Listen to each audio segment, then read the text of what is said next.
We are just about to dive into chapter 3. So, if you haven't already, if you could pull up that lecture document, get that ready. I have just one very short thing to say before we start going through the document, and that's what you see on the screen, the chapter 3 prereqs, and very, very short.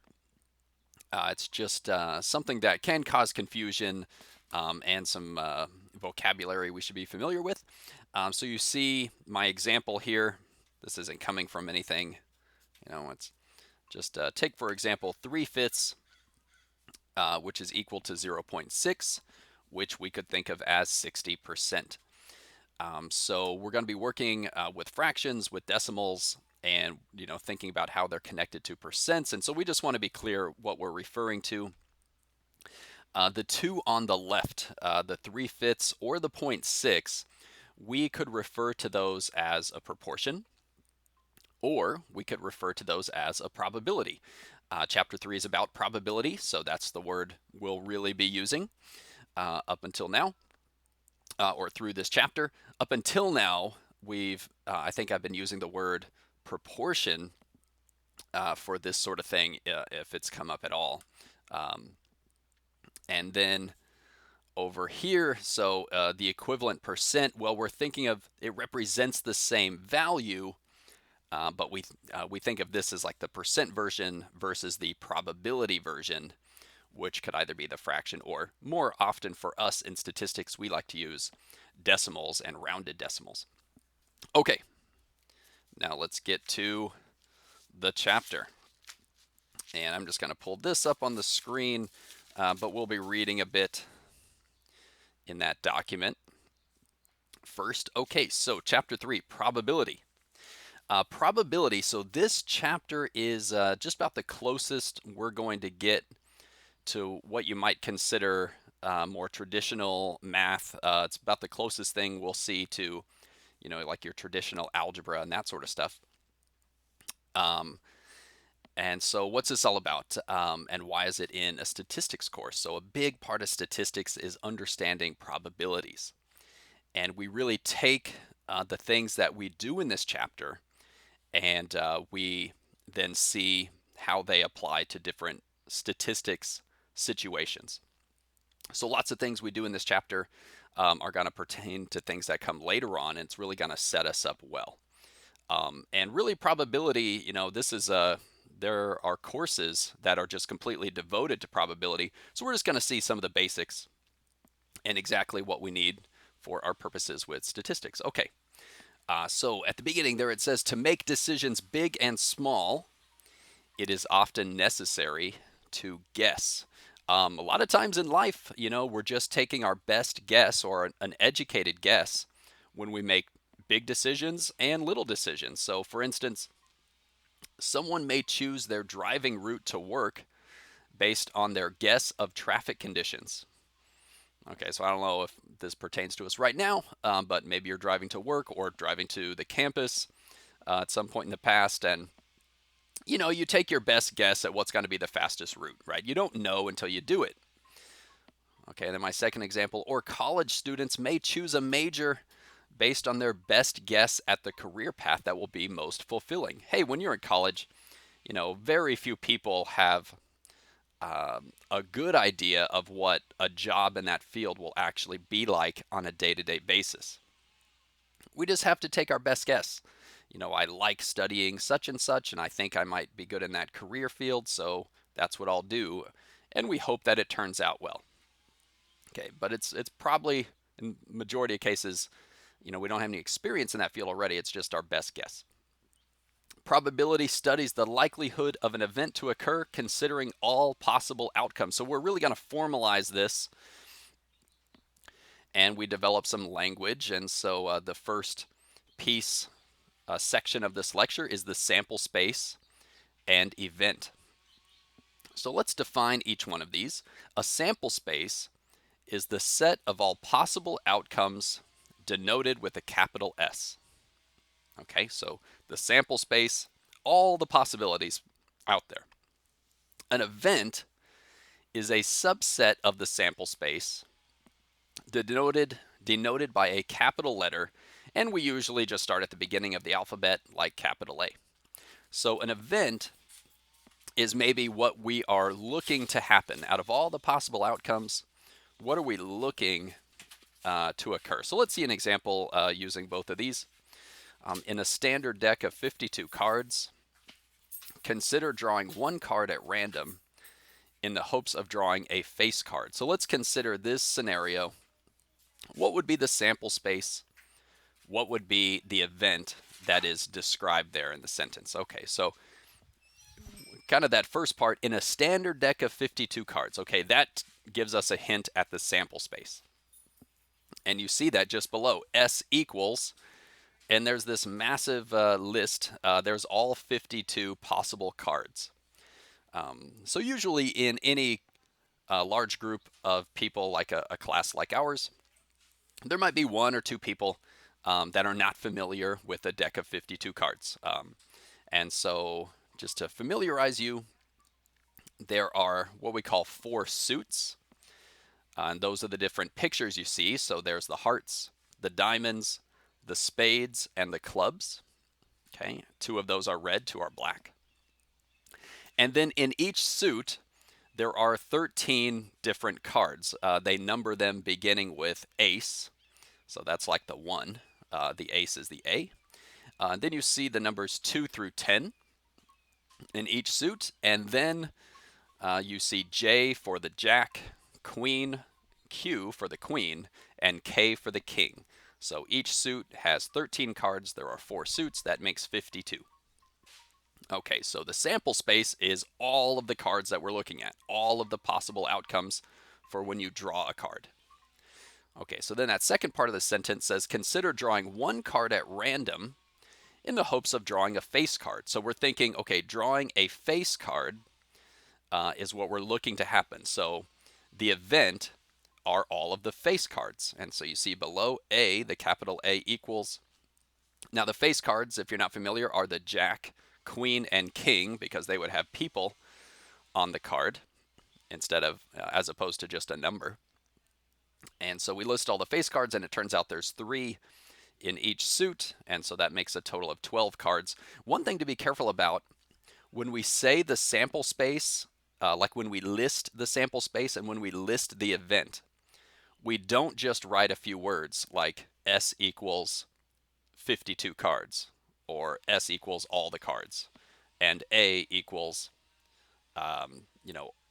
all of the face cards. Like we can't just write a description of it.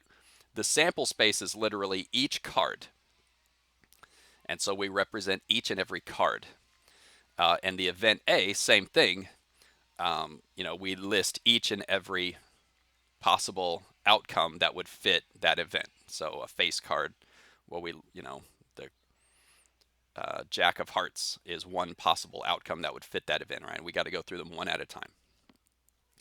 Now, when maybe if you're doing your homework or something, you can always refer back to this diagram here in this example if you ever need to reference a deck of 52 cards, depending on how familiar with them you are. Okay.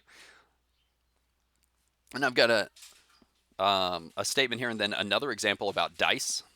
So on the next page it says, when outcomes have multiple components, the order matters. Okay, so in that last example, that event only had one component. You draw a face card. You just draw one card and you're hoping it's a face card. But oftentimes, an outcome has more than one, what we'll say, component. And if that happens, then the order in which they happen matters. Changing the order changes the outcome. Okay, let's see an example for that. If 2 6-sided dice are rolled, which outcomes make up the event when at least one die shows a 4? Okay, so we roll 2 6-sided dice. Now, if we were in class, I like to bring a couple of dice with me just in case people are not familiar with that. It's basically a small cube, and on each of the 6 sides, there's a different number of dots, and the number of dots tells you the value of that side. And they go 1 through 6. Okay. So what's happening here? So we're rolling 2 dice, um, and the and we're listing all the possibilities there for the sample space. And then the event will be when at least one die shows a 4. Okay, so here again, the order matters. So in the sample space, we're saying, okay, if you start in the upper left, that would be when both die show a 1. All right, if you go to the one just to the right, that would be where the first die is a 1 and the second die is a 2. And we're going to consider that different than the one directly underneath the 1 1, where it says 2 1. So in that case, the first die is a 2 and the second die is a 1. And it takes a moment to understand why it's necessary to list that separately. But it turns out, if you were to study the probabilities of rolling dice, your numbers just would not make sense unless you thought of those separately. And that's about the best explanation I can give. The order matters. Okay. So our sample space, how many are there in that sample space? How many possibilities? You think, well, if you were to count all those up, there would be 36, right? There are 6 possibilities for what the first die comes out as. So that's like the first column. The first die could be a 1, a 2, a 3, a 4, a 5. And there are 6 possibilities for what the second die is rolled as. Again, 1, 2, 3, 4, 5. That would be like the first row. And so you put every combination together and you end up with 36 possibilities. Okay, now let's consider the event when at least one die shows a 4. So we're going to look through our sample space and we're just going to pick those where at least one of them is a 4. And so I created that sample space by just sort of erasing all the ones that did not have a 4. And you see it there. So the row is where the first die is a 4. Right, 4, 1, 4, 2, 4, 3, 4, 4, 4, 5, 4, 6. And that column is where the second die is a 4. And you notice they share the roll of 4, 4 in common. And so that gets counted one time, like you see there. Again, here when we're listing the sample space and the event, we're not concerned with how many possibilities there are. We could certainly go and count them, like we realized there were 36 in the sample space, but the sample space, we literally have to write each and every outcome. We don't just say how many outcomes, we say what they are. 1, 1, right? 1, 2, 1, 3.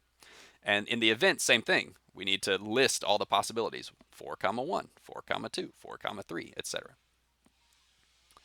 Okay, finally, we make it to practice number 1. And that's what you'll see here on my page. In a different situation, so this is good. These are kind of like some of the go-tos that we'll see in common, right? There's drawing from a deck of cards, there's rolling dice, and then this one comes up. Consider a family with 3 children. Okay. And part A says, what is the sample space for the genders of the children? And so this one's maybe a little bit more difficult, something that maybe we don't think about a lot. What is the sample space for the genders of these 3 children? And remember, if there's more than one component, which here there would be 3 components, the order matters. Okay, so I'm just going to show you the answer, and we'll talk through it here. So number 1, part A, our sample space, and really what you see listed there are all of the possibilities for the kids in this family. And again, order matters. So the first one I listed is where they're all boys. Boy, boy, boy. All right. When we go to this next column here, these are all the ways that you might have 2 boys and 1 girl.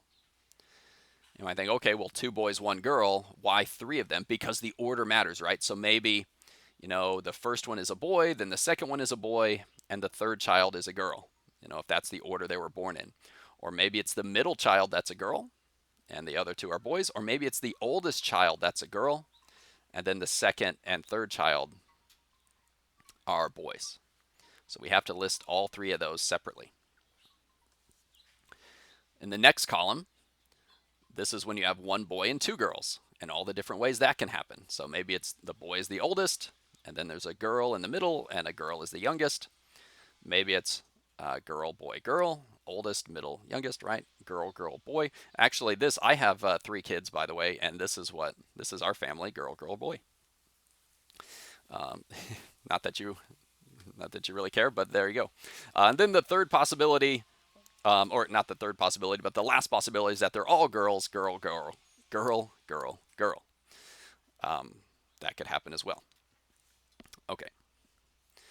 So that's the sample space. Again, we're not giving the number.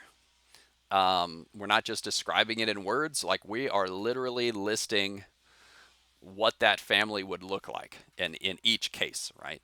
Oldest, middle, youngest, every time. Okay. And part B, what is the event that a boy is the oldest? Okay, so this event, it's we call it a sample, or excuse me, we call it a subset of this. It's just some of these from the sample space. So the event that a boy is the oldest, okay, we're just going to go through each and every one and pick the ones that have a boy as the oldest. I mean, it's as simple as that. So here, I decided just to list them out like this, and I'm thinking of the oldest as being the first one listed, like oldest, middle, youngest. So we'll go through, okay, this one has a boy as the oldest, and this one has a boy as the oldest, and this one has a boy as the oldest, and this one has a boy as the oldest, and that's it. We got boy, boy, boy, boy, boy, girl, boy, girl, boy, and boy, girl, girl. There's our sample space. Okay.